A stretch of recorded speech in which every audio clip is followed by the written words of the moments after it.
People say I fall in love too quickly, but what they don't realize is it's only because I choose to see the best in people, and maybe that's a fault, but I see it as a blessing, because if I were to focus on how corrupt this society has become, I'd pick up that bottle again and drop my pen and you would find me?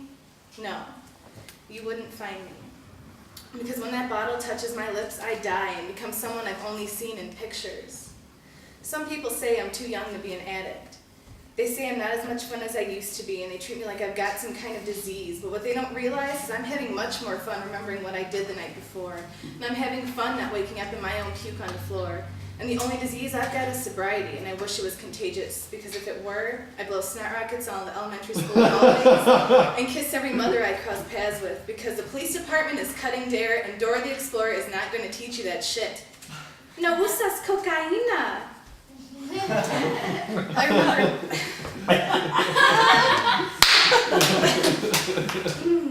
I remember mixing 7-Up and Coke as a kid and pretending it was beer. I'd splash the glass around and pretend I couldn't walk, talk, or see straight. Now I watch kids huff Blade and pretend their Fruit Loops are coated with acid. I read articles about kids raping kids, and when asked why they did it, they reply, she was asking for it. I heard a story about 2 10-year-old kids who kidnapped, tortured, and killed a 2-year-old boy. When asked for a reason, they replied because they skipped school and were looking for something to do.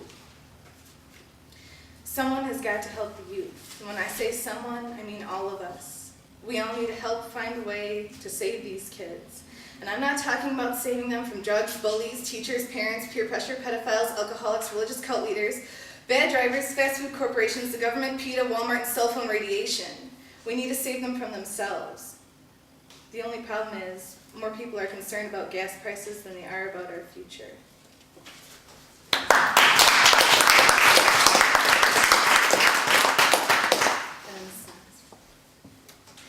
I want to save you, I said to the little girl in her crib. She had hair the color of autumn leaves and tiny hands that held up the world.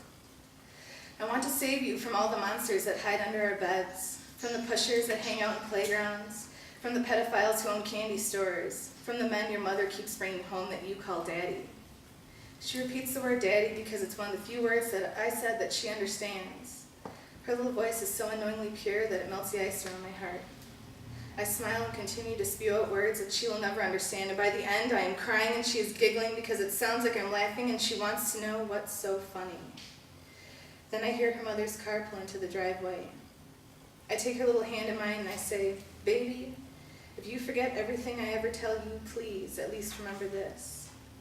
Baby, this world is cold to the touch. All the warmth has been thrown out from people's hearts into the streets. And the only warmth you will ever find here is in the weather, but that's a whole different story I'll have to save until you're old enough to know what the greenhouse effect is. I hear the key push the lock open and I whisper, baby, if you forget everything I ever tell you, please remember that even though this world is cold, there are people who love you more than you know. People who want to bring warmth into this world but do not know how.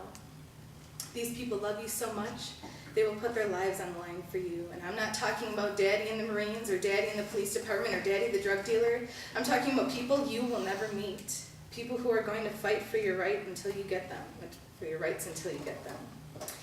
People who will never get the chance to see you smile or laugh or cry, but will get buried 6 feet under in an overcrowded cemetery to make sure someone will be able to pick you up someday and tell you it's going to be okay and mean it. So you can do all 3 things without being burned at the stake for your actions. That's as far as I've got right now.